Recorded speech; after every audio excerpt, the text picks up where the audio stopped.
Bonjour et bienvenue sur cette nouvelle vidéo de devenircertifié.com qui sera consacrée aux notions de base sur l'adressage IP version 4. C'est des bases que je considère indispensables pour une bonne compréhension des adresses IP et surtout la manipulation des adresses IP, le subnetting et tout. Donc, cette première vidéo de la série, il y aura une série de beaucoup de vidéos qui seront consacrées à l'adressage IPv4. Nous allons faire beaucoup d'exercices de subnetting et aussi beaucoup parler des différents requests for comments, entendez RFC. Cette vidéo sera uniquement consacrée aux notions de base des adresses IP, notamment comment faire des conversions décimales, binaires, binaires, décimales et ces genres de notions qui sont vraiment indispensables pour une compréhension parfaite de l'adressage IP version 4. Nous allons dans cette vidéo parler de la notion de système de numération. Nous allons voir le système décimal, le système binaire, le système octal et le système hexadécimal. Bien vrai que ce serait juste une brève introduction, mais on va beaucoup plus s'appesantir sur le système décimal et le système binaire qui nous intéresse. Octal et hexadécimal, si vous en avez besoin, il y a plein de ressources sur Internet qui vous permettront de vous documenter. Comme je l'ai toujours dit, l'objectif de ce blog n'est pas de vous faire de la théorie qui existe déjà en quantité sur Internet, c'est de montrer l'aspect pratique des choses et vous aider à vous y mettre. Donc, je disais qu'on a convoqué que la vidéo sera consacrée au système de numération. Nous allons faire des exercices de conversion de décimales en binaire et de binaire en décimale. Nous allons aussi parler brièvement des fonctions logiques. Bon, pas beaucoup de fonctions, juste la fonction et qui nous intéresse. Et je vais brièvement vous parler de ce que c'est qu'une fonction logique. Ceci dit, on va rentrer dans le vif du sujet. Le système de numération peut être défini comme un ensemble de conventions qui nous permet d'écrire et de nommer divers nombres. Et le système de numération que nous utilisons le plus est un système de position à base 10. Je vais vous expliquer ça plus en détail quand on viendra là-dessus. Il est possible d'avoir dans ce système à base 10 chiffres de 0 à 9. C'est bien les chiffres que nous utilisons pour écrire tous nos nombres. Quel que soit le nombre que nous voulons écrire en base 10, c'est bien une combinaison de ces 10 chiffres. Et ces 10 chiffres n'ont pas toujours la même signification selon leur position dans le nombre. Je vais vous donner un exemple. Quand j'écris 2012, ici nous avons 2 et à cette position aussi on a 2. Bien vrai que c'est les mêmes chiffres, mais ils n'ont pas les mêmes significations compte tenu de leur position. C'est en cela qu'on parle de système de position à base 10. En fonction de la position du chiffre, sa signification est différente. On en viendra tout à l'heure. La base est le nombre en fait qui sert à définir le système de numération. Ici, quand je vous mets une notation comme ça, je l'entoure et je mets 10, c'est pour signifier que ce nombre est écrit dans la base 10. Quand je fais 1, 0, 1, 0 et je mets 2, c'est pour signifier que ce nombre est écrit dans la base 2. Maintenant, implicitement, vu que c'est le système à base 10 qu'on utilise, la plupart du temps, on ne fait pas cette notation.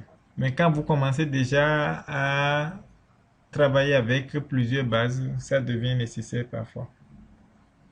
Donc voilà, les systèmes de numération, ici j'ai dit le système décimal qui contient 10 chiffres de 0 à 9. Le système binaire qui contient juste 2 chiffres, 0 et 1. Je disais que ça contient 2 chiffres. Le système octal octal pour 8, qui est la base 8. Ici, c'est la base 2. Le système hexadécimal, qui est la base 16. Pour ce qui est de la base 16, vous posez un peu la question, peut-être, quels sont les chiffres qui la constituent?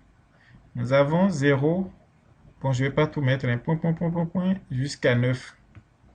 D'accord? Quand c'est la base 16, ça veut dire que c'est les chiffres de 0 jusqu'à quelque chose. Après 9, si je vous écris, je mets une virgule pour signifier le chiffre suivant. Si je vous écris 10, comment allez-vous savoir que c'est 10 que je vais écrire et non un 0? Ça devient un peu ambigu. Si je vous écris 11 comme le chiffre suivant, comment allez-vous savoir que c'est 11 que j'écris et non un 1? Puisque 1 est bien un chiffre de la base, 11 aussi est bien un chiffre de la base. Donc, comment allez-vous faire pour savoir que c'est un 11 que j'écris et non un 1? Pour contourner ce problème, après 9, 10 est représenté par A, 11 est représenté par B, 12 est représenté par C, 13 D, 14 E et 15 F.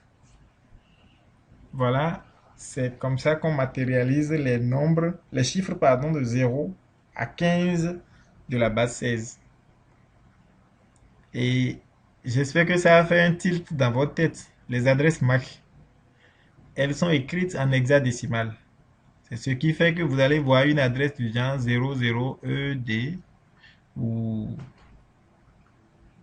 2 points, peut-être 9 ECF, des choses comme ça.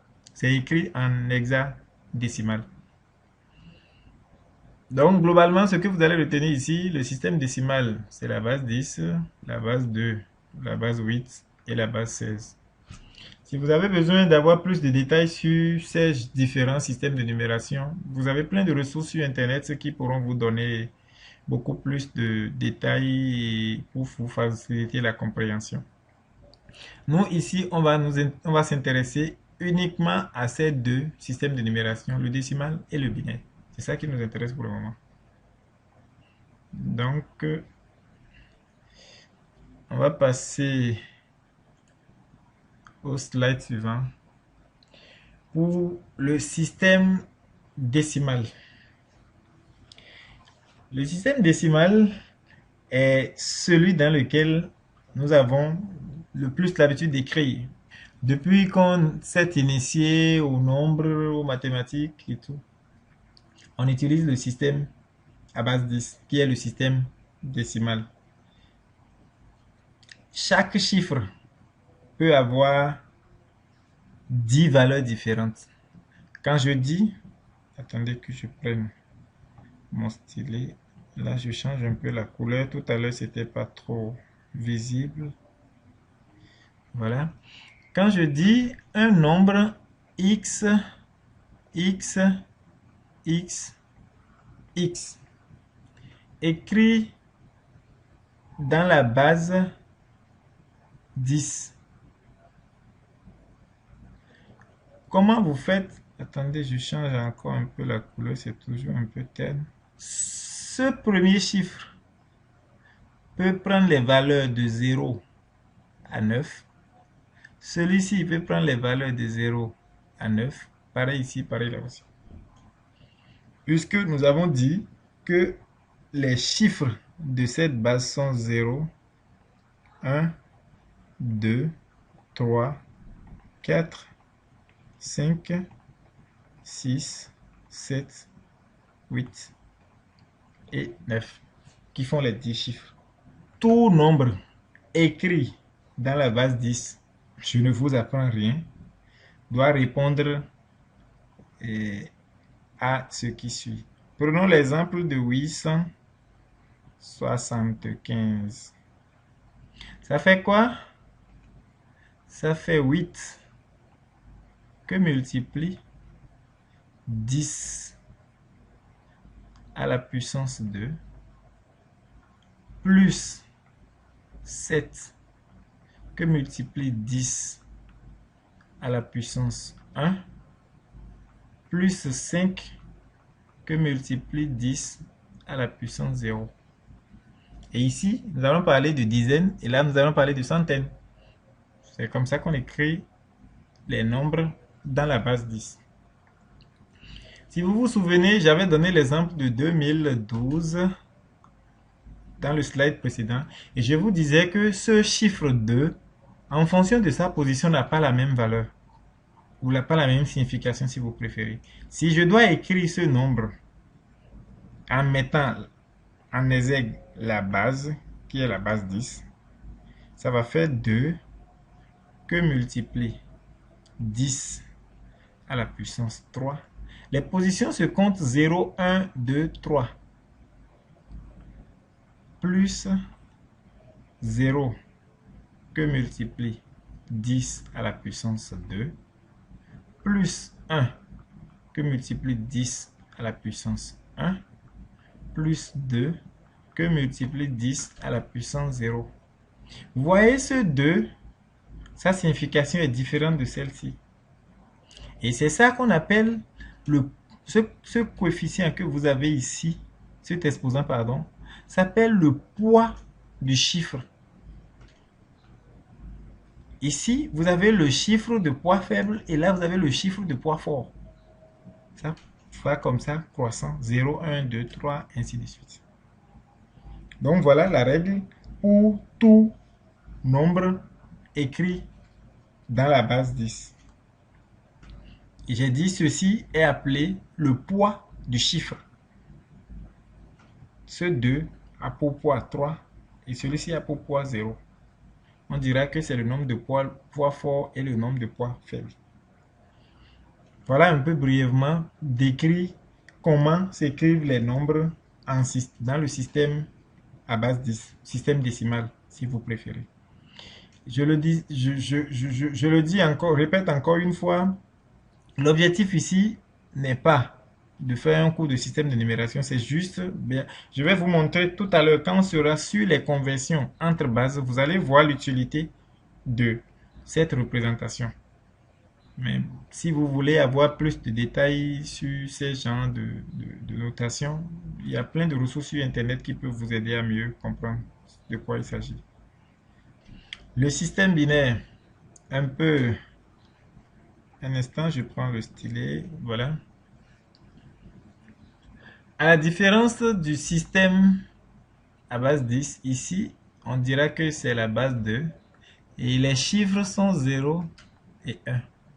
Je vous explique un peu pourquoi ce système est plus utilisé pour représenter les chiffres, comment je vais dire, la donnée au niveau de votre ordinateur.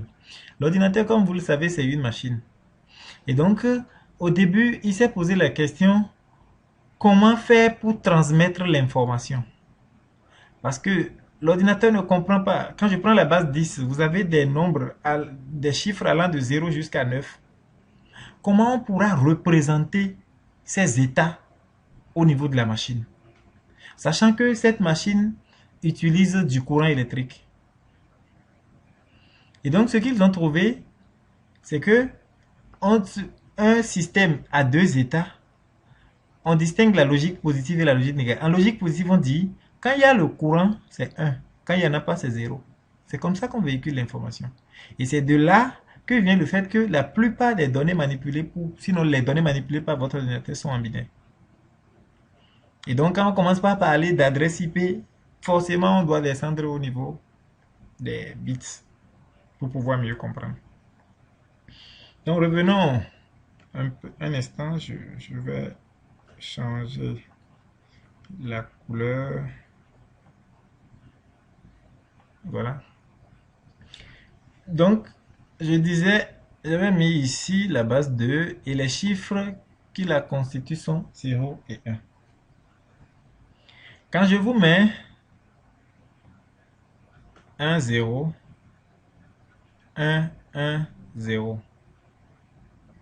Si je ne vous dis pas dans quelle base j'écris, vous allez me dire que c'est 10 110. Puisque c'est, si vous êtes habitué à la base 10, comme, qui est la base que nous autres, nous utilisons plus couramment, vous allez me dire que c'est 10 110. Mais quand je fais cette notation, ça ne vous permet plus de me dire que c'est 10 110. C'est du 1, 0, 1, 1, 0. Et là, c'est dans la base 2, le système binaire. Et comment je l'écris? Un peu la même notation que tout à l'heure. 1 que multiplie. Nous avons 0, 1, 2, 3, 4. Donc que multiplie 2 exposant 4 plus 0 que multiplie 2 exposant 3 plus 1 que multiplie 2 exposant 2 plus 1 que multiplie 2 exposant 1 plus 0 que multiplie 2 exposant 0. Ça, c'est le bit de poids fort et ça, c'est le bit de poids faible. Ici, nous allons parler de bits. Permettez-moi de parler de qui représente la plus petite unité d'information. Donc, vous voyez, par contre, si je reprends le même nombre et je fais ça, vous pouvez bien le lire 10 110 et vous aurez raison parce que j'ai bien précisé que c'est la base. Et donc, comme je vous disais au début, quand vous manipulez les bases, cette notation prend tout son sens. Sans quoi, on ne saura pas dans quelle base vous écrivez votre nombre que vous êtes en train de... votre nombre.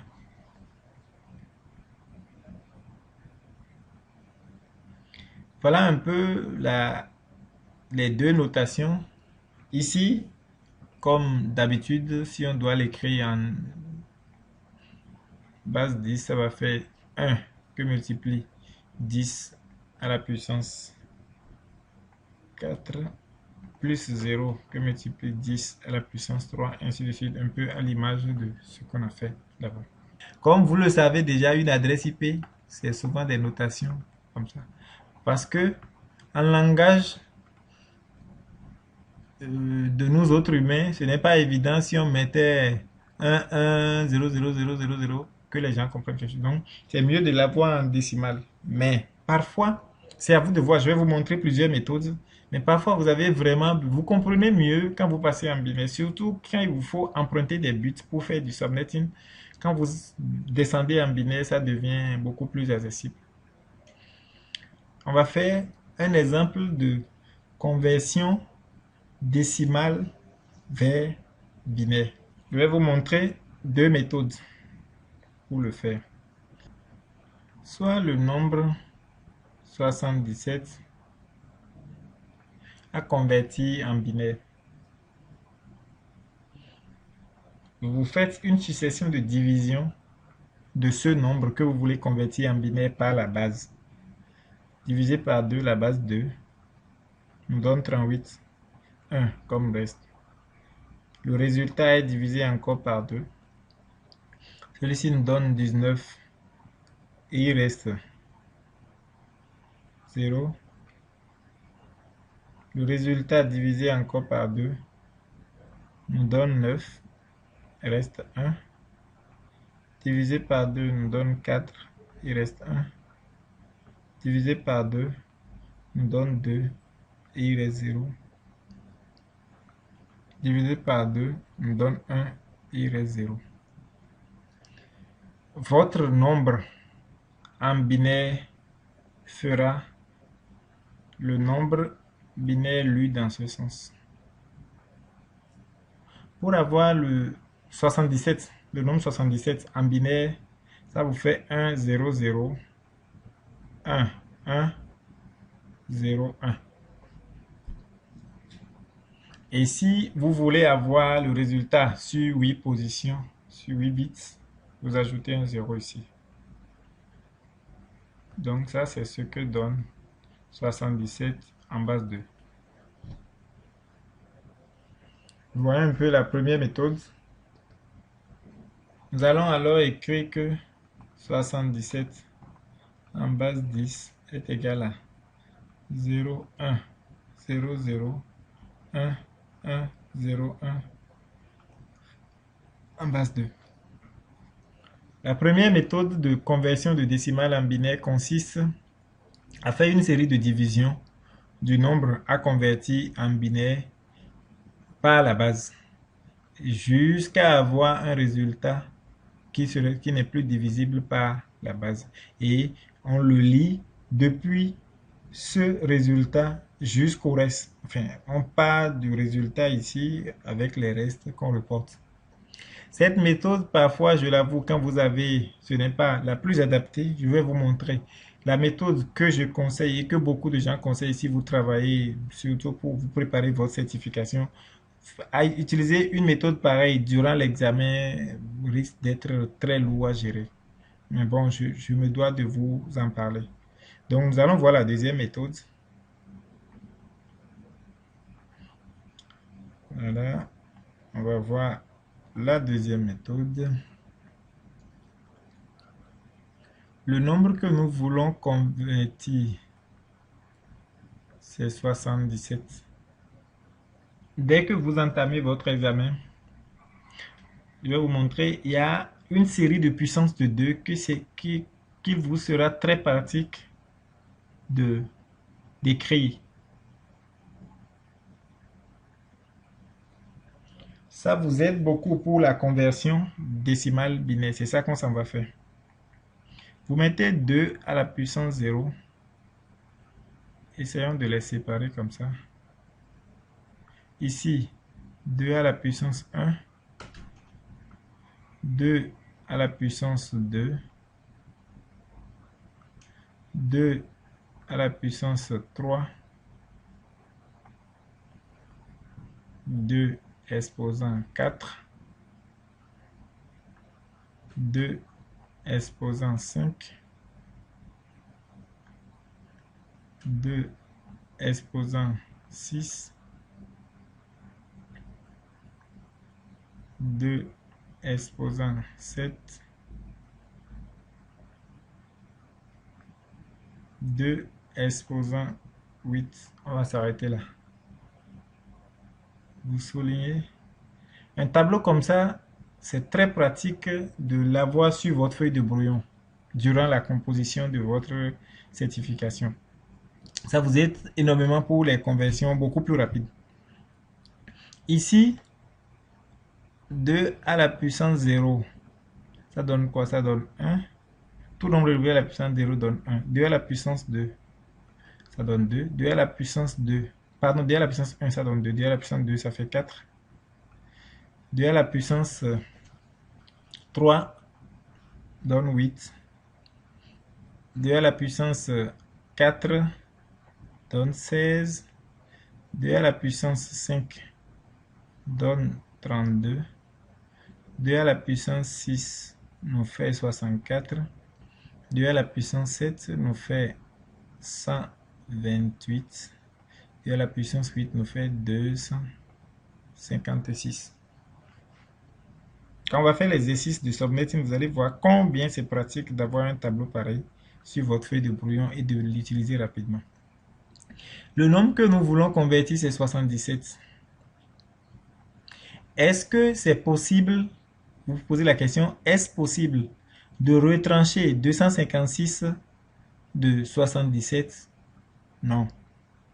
Je mets un 0. Est-ce possible de retrancher 128 de 77? Non plus. Je mets un 0. Est-ce possible de retrancher 64 de 77? Eh bien oui. Je place un 1 ici. Et vous faites rapidement la soustraction. 3, 1. Il vous reste 13. Est-ce possible de retrancher 32 de 13? Non. Est-ce possible de retrancher 16 de 13? Non. Est-ce possible de retrancher 8 de 13? Oui. Je mets 1. 8, si je retranche 8 de 13, il me reste, pardon, je pense bien c'est 5, voilà 5. Est-ce possible de retrancher 4 de 5? Oui, je mets 1. Je retranche 4, il me reste 1. Est-ce possible de retrancher 2 de 1? Non, 0. Est-ce possible de retrancher 1 de 1? Oui, 1. Et donc, 77 en décimale, vous avez vu comme on avait vu tout à l'heure, ça fait 0, 1, 0, 0, 1, 1, 0, 1 en base 2. Pour moi, cette méthode est beaucoup plus pratique que la précédente. Après, c'est à vous de voir, ça dépend de tout un chacun. La méthode qui vous semble plus accessible. Mais on va, dans nos exercices, on va fréquemment revenir. Je suis plus habitué à utiliser cette méthode. Vous avez vu que c'est plus rapide que de faire une division successive comme on a fait dans le premier cas. Voilà les deux méthodes présentées pour la conversion décimale binaire. Maintenant, nous allons nous intéresser à la conversion de binaire vers décimal.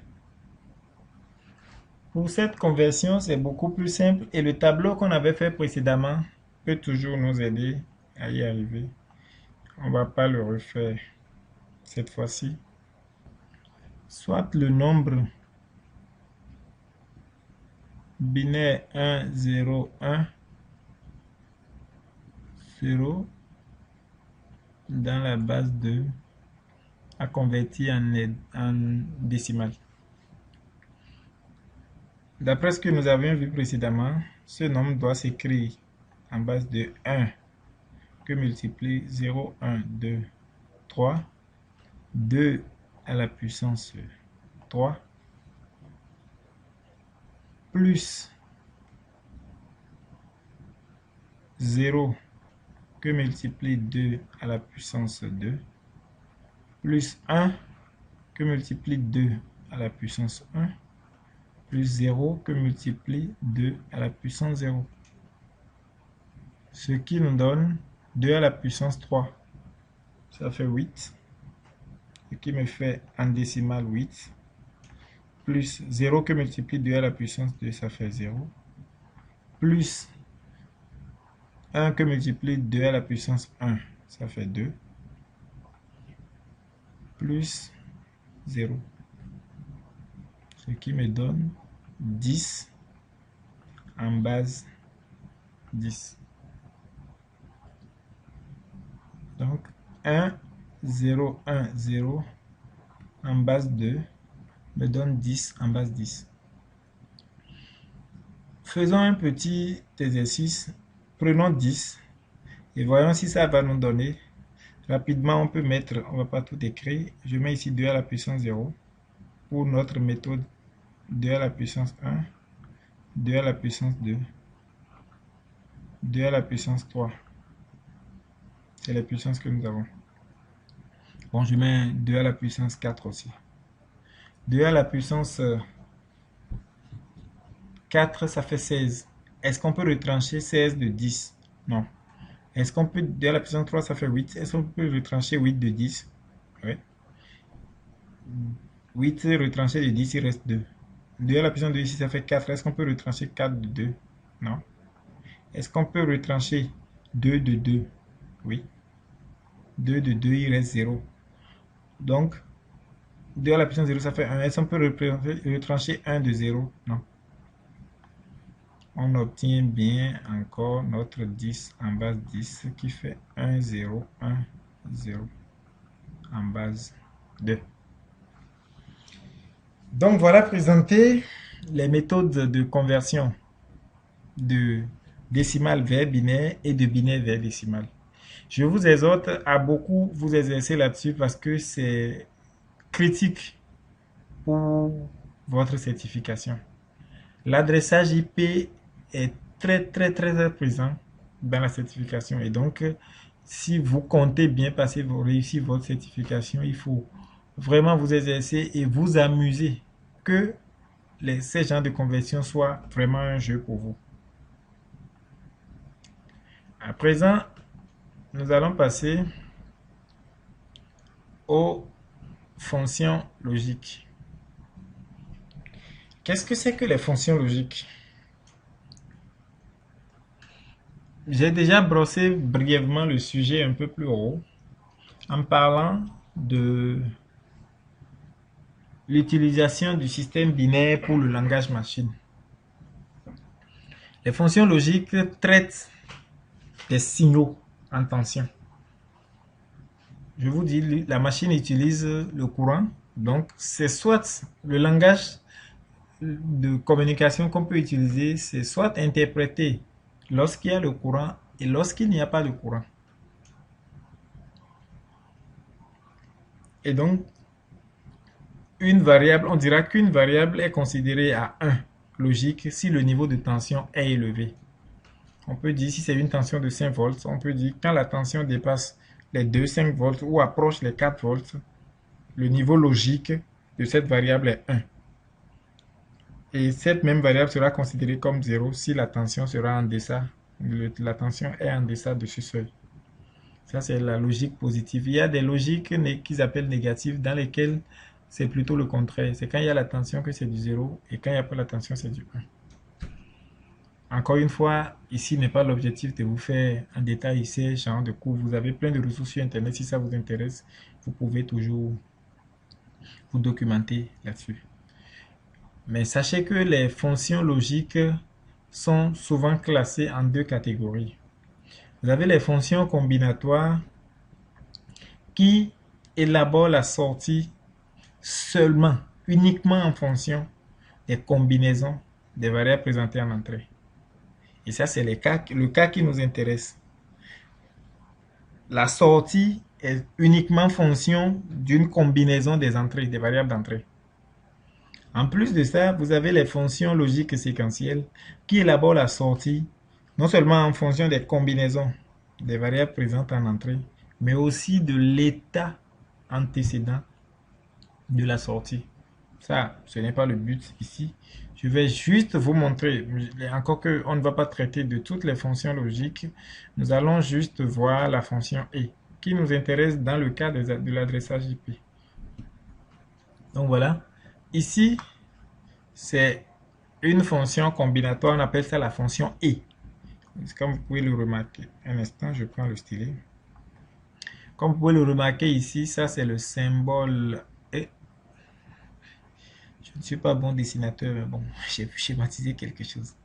Et la sortie fait A et B. Ici, vous avez deux variables en entrée, A et B, et la sortie S. C'est représenté comme ça ou c'est représenté avec... Ça, c'est ce qu'on appelle la table de vérité de cette fonction. La table de vérité de la fonction E stipule que nous avons 1 en sortie si et seulement si A égale à 1 et B égale à 1. D'où la fonction E. A et B doivent être égaux à 1 avant que la sortie ne soit 1.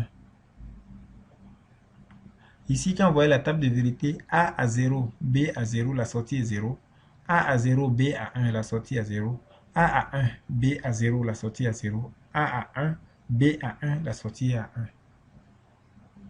Je vais vous montrer un cas pratique de ce à quoi cette fonction va nous servir dans les adresses IP tout à l'heure. Ceci dit, je ne veux pas vraiment rentrer dans le détail d'autres fonctions parce que ce n'est pas ça, c'est vraiment en dehors de l'objectif de cette vidéo. Mais néanmoins, je veux vous montrer, pour raison de comparaison, une deuxième fonction qui est la fonction OU. On récupère c'est A plus B, comme vous le voyez ici, les deux variables d'entrée A et B, la sortie S. On récupère 1 en sortie si A égale à 1 ou B égale à 1. Donc, Cette fois-ci, nous avons un 0 uniquement quand les deux sont égaux à 0. A0, B1, la sortie donne 1, plus c'est A ou B. Et si on a les deux 1 aussi, on a 1 en sortie. Ça, c'est la fonction O qu'on ne va pas utiliser. Je vous montre juste cette table de vérité pour que vous puissiez croiser avec ce qu'on a fait pour la fonction E. Maintenant, nous allons voir un dernier exemple où je vais vous montrer à quoi cette fonction E nous est utile au niveau des adresses IP. Voilà un petit exercice que nous allons faire. Vous avez une adresse IP, celle-là, ajoutée à ce masque de sous-réseau. L'exercice ici, c'est de déterminer l'adresse du réseau auquel appartient l'autre ayant cette adresse IP. Si vous vous souvenez, dans des vidéos antérieures, j'avais notifié le fait dans les vidéos traitant de TCP/IP qu'une adresse IP n'a vraiment de sens qu'avec un masque de sous-réseau. Quand je vous donne cette adresse en l'air, souvent que je dise que c'est du /20/24, slash c'est la notation CIDR, on va venir là-dessus. Au lieu d'écrire les masques comme ça, quand on sera dans les prochaines vidéos, on va parler aussi du CIDR. Suivant que je donne un masque comme ça, où je mets du 0 ici, du 0 là, ou du 255 du 0 ici, c'est différent. L'adresse du réseau. Et si vous vous souvenez un peu, on avait dit que pour que l'ordinateur envoie un paquet, il essaie de déterminer, quand vous voulez contacter un ordinateur, il essaie de déterminer si ce ordinateur fait partie de son réseau ou pas. Mais comment il arrive à déterminer l'adresse du réseau? C'est en faisant un et logique entre l'adresse IP à laquelle vous voulez accéder avec le masque de sous-réseau associé. En faisant ce et logique, il obtient l'adresse du réseau et il essaie de comparer est-ce que c'est conforme avec l'adresse de mon réseau. Si c'est bon, il sait que ce paquet doit être transmis dans ce même réseau. Autrement, il va chercher à contacter un équipement de couche 3 pour lui router le paquet vers le réseau destinataire. L'adresse IP, c'est du 192.168.2 et 15. Je ne vais pas reprendre ici tout le tableau, mais je vais vous faire juste un petit aperçu. On va pas tout convertir. Ça fait office d'exercice pour vous. On a eu du 256, du 192, pardon, du 128, 64, 32, 16, 8, 4, 2, 1. Si je veux convertir 192 en binaire, qu'est-ce que je fais?